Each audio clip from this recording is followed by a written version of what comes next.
I'm a church elder, but at my lowest now, but with hope. Because Junior will never see him again. I'm going to delay a bit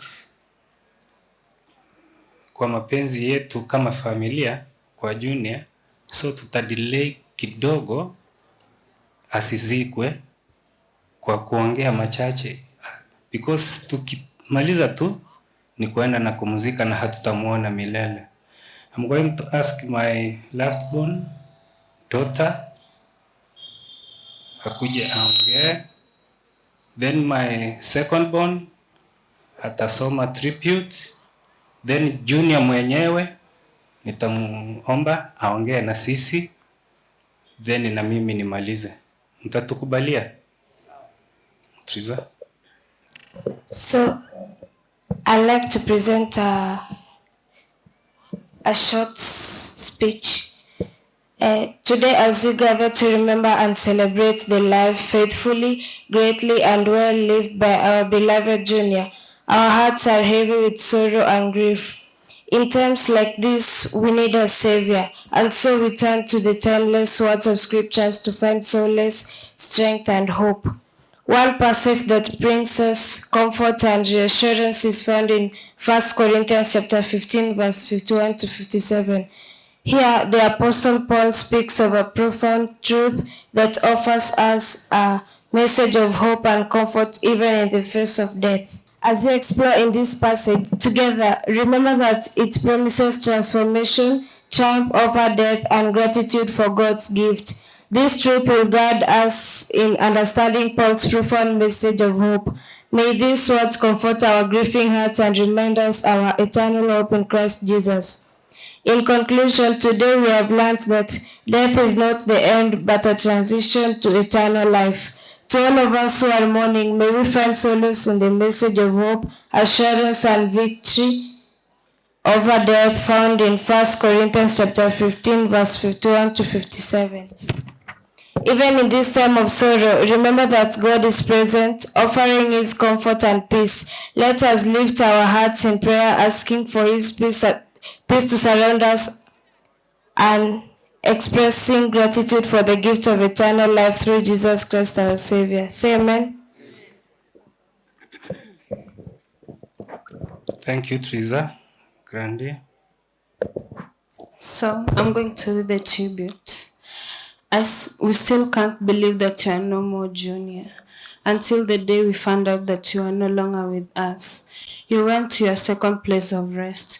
That really broke our hearts. Still, even today, the pain in us is way too much. Our tears can't stop falling. Oh, Seme, wherever you are, we hope you found peace and know you will always be in our hearts. Tears can't stop cascading down our cheeks. We loved you to the moon and back and to eternity. They say, time will never heal, neither time nor season will change how we feel. Gone are the days we used to share, but in our hearts you are always there. The gates of memories will never close. We will miss you more than anybody knows. We will more than life. Love and miss you every day till we meet again, always and forever. What an amazing brother and friend you are to all and sundry. You taught us how to interact with people, both small and big, from all walks of life. We are proud to have a brother like you, and our parents are proud to have a son like you. It is well with our souls, knowing that your soul is with us. We know that your soul is listening, and we expect you to be playing a trumpet on that bright morning. The gap you've left within us, no one can ever fill it. Till we meet again, brother.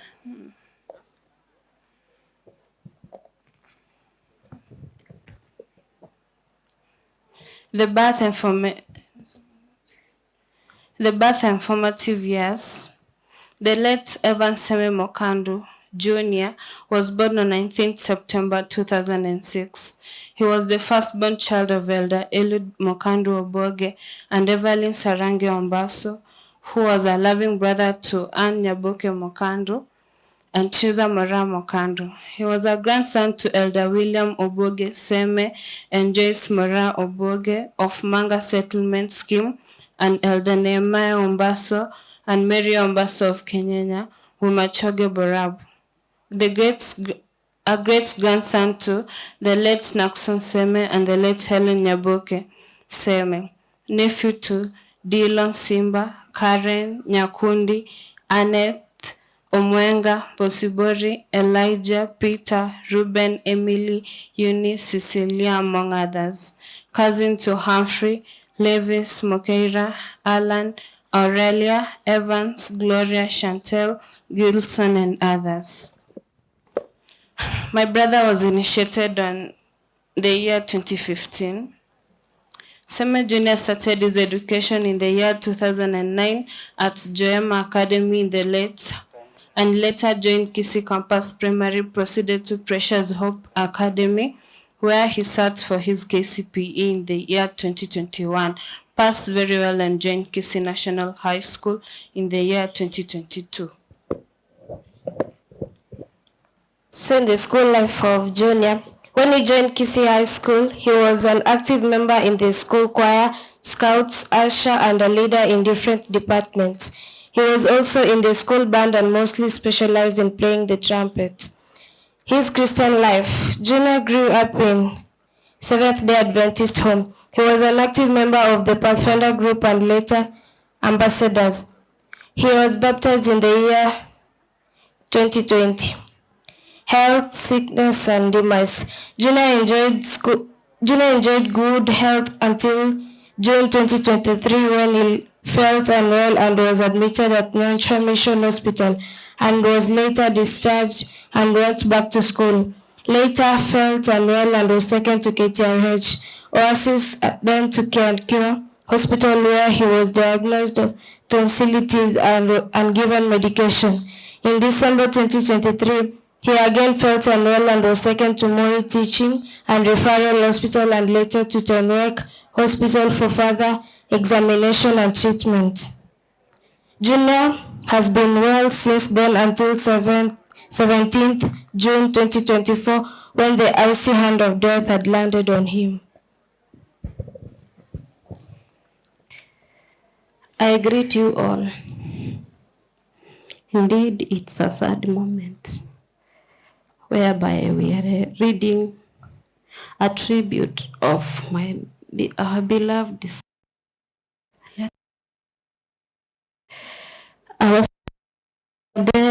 Your death has reminded us that we all have appointments with death, yet yours came when we least expected. Heaven has peace to you simply because you are too good for this world. We will forever cherish and value all the good times we shared because you were the best gift sent to us from heaven.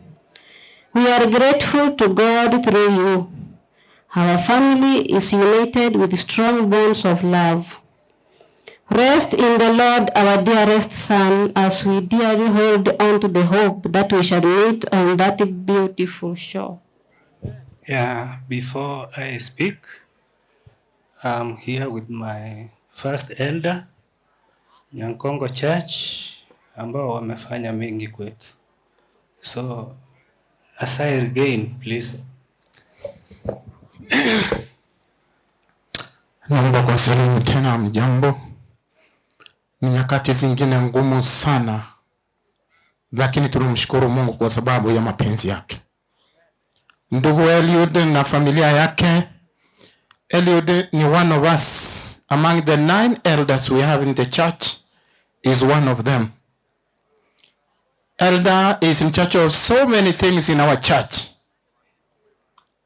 To start with, he is a church elder. Eliud himself is a music coordinator, is the chairman of the camp meeting, is the choir trainer, is in charge of communication, and many others. to her wife, Evelyn. She is a deaconess of the Seventh-day Adventist Church, Nyankongo, Maine. She is also a receipt clerk in Treasury Department. The young boy who has rested, he was an ambassador in our church and a Pathfinder club. The church history of the son, he was baptized in the year 2020 in the month of November on 7th. That is when he joined our church. Until his death, he was a Pathfinder club member. Rests our son in eternal peace. Amen. Fellow mourners, I will never ever get a chance to mourn my son. Siwange.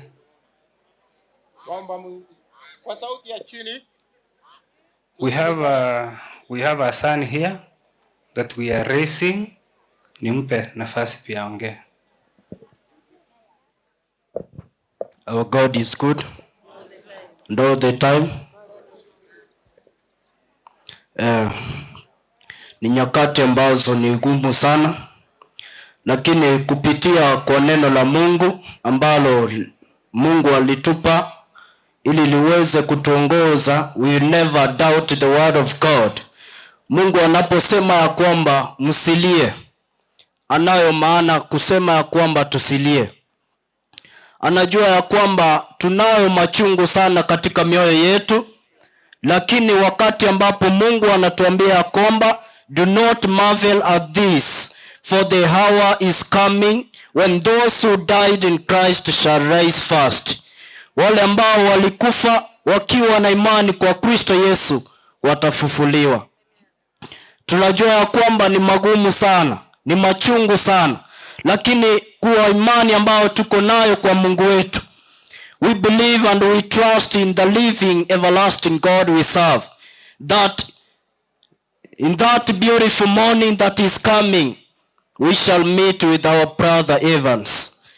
Tunajua ya kwamba tutakuwa tu na machungu, hatutasahau, lakini tunajua ya kwamba huyu Mungu tunayemwabudu ako na sababu kwa kila jambo ambalo linatendeka.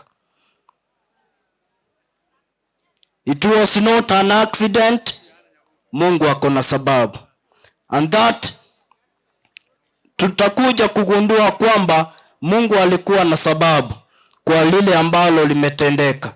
Na mimi imani ambayo niko nayo ni kwamba my brother hakukufa, bali amepumzika hadi siku ile ambayo mfalme Yesu atarejea. Na Mungu atubariki katika jina la Yesu. This is our son that we are raising. Akonya Nyakongo High. Let me start by thanking my church, Nyankongo Maine. You've been of great help and support to us. Ni kitu kinaonekana. I've never seen this. Even zile mazishi tumekuwa nazo kanisani sijaona kama hii. And that's for a fact. I want to thank you. I want to thank Kisi School, starting with our able principal, na wote, class teacher, wote. Nataka kuwashukuru.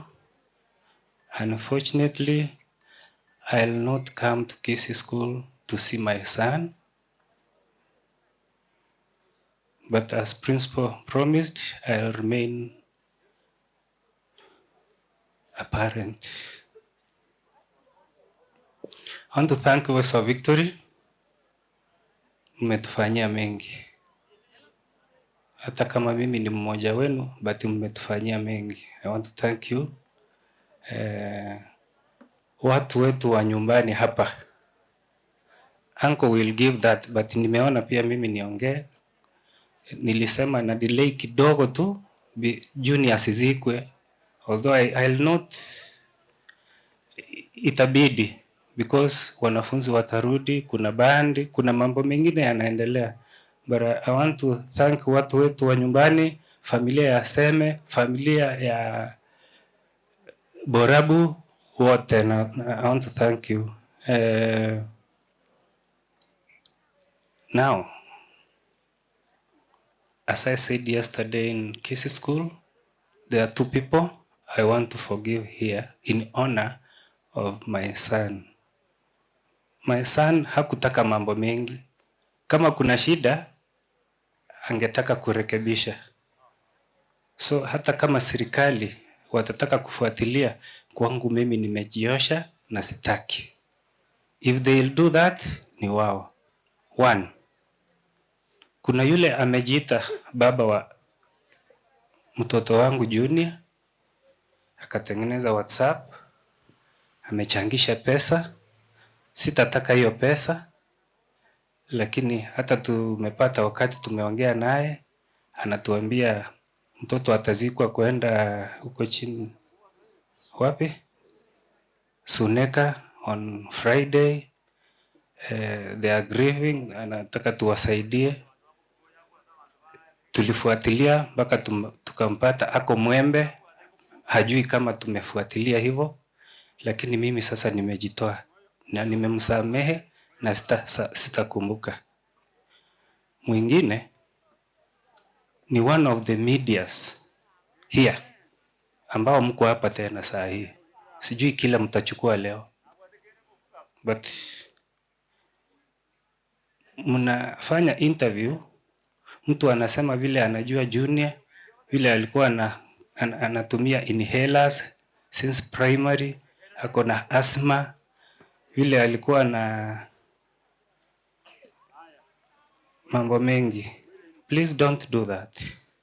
Lakini mimi na familia yangu tumewasamehe na hatutafuatilia. I've lost my firstborn son, a son who resembled me, a son who was taken up from me after I took up from my uncle in the line of music. Uncle, I want to tell you, hatutakuwa na Junior tena, so maybe Mungu atupatie mwingine. But for Junior, it's a fact.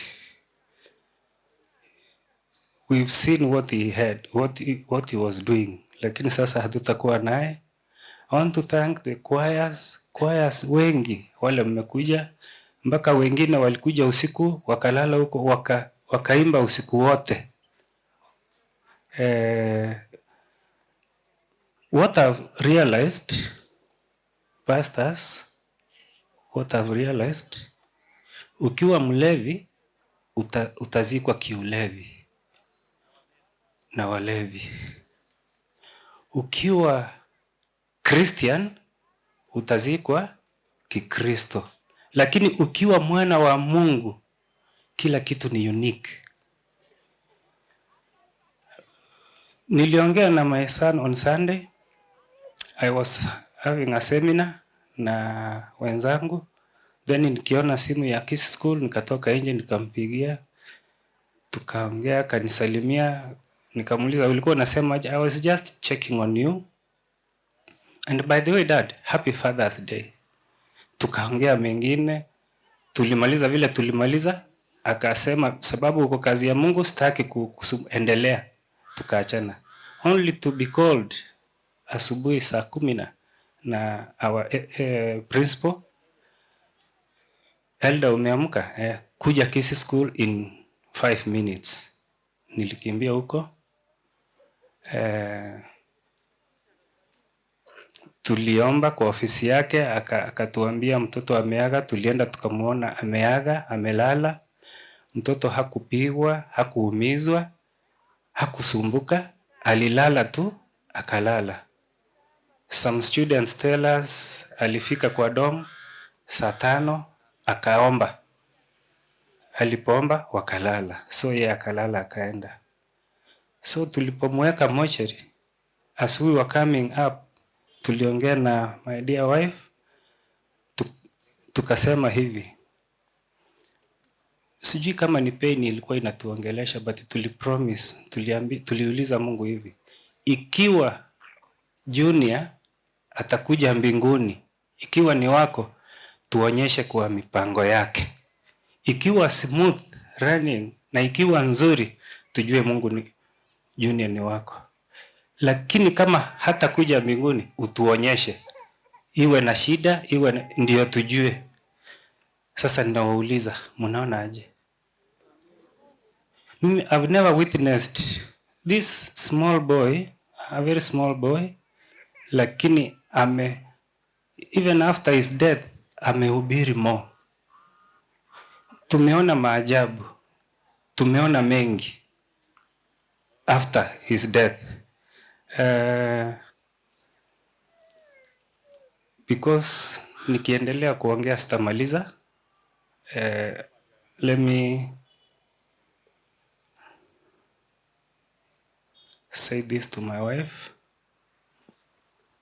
I know what meant to you. Let us let him go to heaven. My dear daughters, na kijana wetu huyu, Junior ni wa Mungu. Junior hakuwa wa dunia. We are even surprised. Hatukujua huyo ni nani, na ni mtoto wetu. Hatukujua huyo ni nani. Mimi sijaiona mazishi kama haya. Sijawahi ona. Mpaka tunajiuliza, ningekuwa mimi, ingekuwa kama vile tumeona kweli? We ask ourselves. My dad analia kama anashindwa. I had my chair here. Wapi? Chair. Hata kama yeye ni chair wa PS wa Sironga, pia alikuwa chair wa hii harusi ya mtoto wangu. We will never have this chance to mourn Junior. Maybe ni mwingine. Lakini tunaomba Mungu isiwe mwingine. Lakini that's a fact. So, because we will never have this chance, please, one word.